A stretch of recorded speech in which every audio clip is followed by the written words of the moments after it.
গণভোট অধ্যাদেশ এবং জুলাই সনদ বাস্তবায়ন আদেশকে তারা অসাংবিধানিক কেন নয় এই মর্মে ডিক্লারেশন চেয়েছে।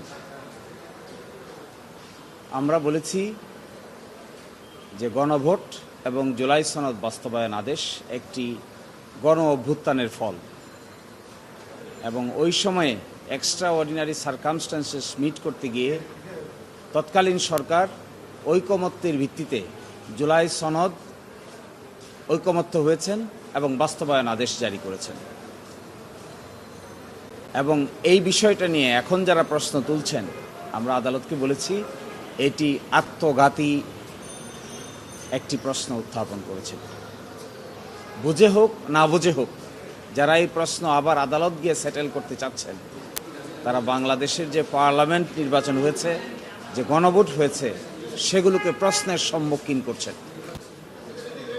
যদি জুলাই সনদ বাস্তবায়ন আদেশ এবং গণভোট এই দুটি প্রশ্নবিদ্ধ হয়, তাহলে বিগত সরকারের আমলে যে 16 মাস দেশ পরিচালনা করেছেন তা সব কিছুই অসাংবিধানিকতার বেড়াজালে আবদ্ধ হবে।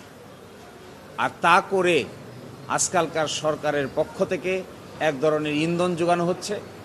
এই ইন্ধনের অংশ হিসেবে কেউ কেউ এই বিষয়গুলোকে আদালতের কাঁধে বন্দুক রেখে বাকি কাজ করতে চাচ্ছেন। আমরা বলেছি এটি সম্পূর্ণরূপে আত্মঘাতী পদক্ষেপ। এখান থেকে যদি সরে না আসেন, তাহলে জুলাই সনদ, জুলাই মাসাব সার্চ কিংবা পরবর্তীতে জুলাই সনদ বাস্তবায়ন আদেশ এগুলো যদি প্রশ্নবিদ্ধ হয়, তাহলে গণভোট প্রশ্নবিদ্ধ হয়, নির্বাচন প্রশ্নবিদ্ধ হয় এবং একই সাথে আগামীর পার্লামেন্টও প্রশ্নবিদ্ধ হয়। তারা বলেছেন এগুলো সংবিধানে নাই। এগুলো যদি সংবিধানে নাই, তারপরে ঐকমত্যের ভিত্তিতে বিশেষ সার্কামস্ট্যান্সেস এগুলো করা হয়েছে। সংবিধানে তো অন্তর্বর্তীকালীন সরকারও নাই, সংবিধানে তো সরকার পালিয়ে যাওয়ার বিধানও নাই, সংবিধানে তো অবশ্যই গণভোটের বিধানও নাই, সংবিধানে এই 2026 সালের 12ই ফেব্রুয়ারি নির্বাচন অনুষ্ঠানের কথাও নাই। তাহলে এগুলো কি করে হয়েছে? এগুলো সবগুলো হয়েছে একটা এক্সট্রা অর্ডিনারি সিচুয়েশনকে মোকাবেলা করতে গিয়ে আইনগতভাবে সলা পরামর্শ করে এক একটা পদক্ষেপ নেওয়া হয়েছে। বাংলাদেশের সংবিধানে তো এই কথা লেখা নাই যে সরকার পালিয়ে বিদেশ চলে যাবে। বাংলাদেশের সংবিধানে তো এই কথাও লেখা নাই যে মাননীয় প্রধান বিচারপতি সহ সুপ্রিম কোর্টের বিচারপতিরা পদত্যাগ করবেন। কিন্তু বাস্তবতার খাতিরে গণ অভ্যুত্থানে যখন এগুলো ঘটে, পৃথিবীর ইতিহাস বলে এগুলোকে আদালত সিদ্ধান্ত নিতে পারে না। জনগণই হলো গণ অভ্যুত্থানের সবচাইতে বড় বিচারক। এটি বিচার কার্যের 2 দেয়ালের 4 দেয়ালের মধ্যে বসে জনগণের এত বড় আফসার্জকে ফয়েল করে দেওয়া যায় না।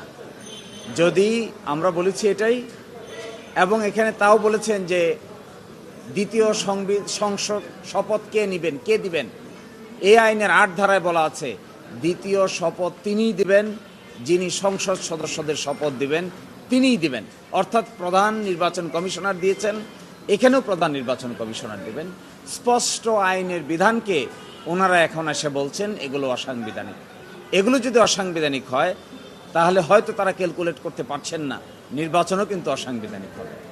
এটা যদি অসাংবিধানিক হয়, তাহলে মধ্য রাস্তায় এসে গণভোট যে করা হলো এটাও অসাংবিধানিক। গণভোটকে মানছেন না, নির্বাচনকে মানছেন, তাহলে কি দাঁড়ালো? যারা গণভোটকে মানেন না, একই দিনে তো গণভোট হলো, একই দিনে নির্বাচন হলো। আপনি যদি গণভোটকে অসাংবিধানিক বলেন, তাহলে নির্বাচনকে কি বলবেন? নির্বাচনকেও বলতে হবে আপনাকে অসাংবিধানিক। আপনি একটাকে নিবেন আরেকটাকে নিবেন না, এই দ্বৈত চরিত্র তো চলতে পারবে না সংবিধানে। সাংবিধানিকতার দোহাই যদি দিতেই হয়, তাহলে ভালো করে দেন। বিগত 16 মাসে 18 মাসে যা কিছু হয়েছে সব কিছু আন্ডান করে দেন। তা যদি করেন, তা যদি করতে চান করেন, একটা গণ অভ্যুত্থানকে যদি ফয়েল করতে চান করেন, একটা বিপ্লবকে যদি নষ্ট করতে চান করেন। কিন্তু তা না করে আপনি নিজের পছন্দ মতো গণভোটের রায় বিরুদ্ধে গেছে তাই এটা মানি না, আর নির্বাচনের রায় পক্ষে গেছে তাই এটা মানি। এটা হবে এই গণ অভ্যুত্থানে যারা জীবন দিয়েছে, শহীদ হয়েছে, পঙ্গু হয়েছে, তাদের প্রতি একটা উপহাস।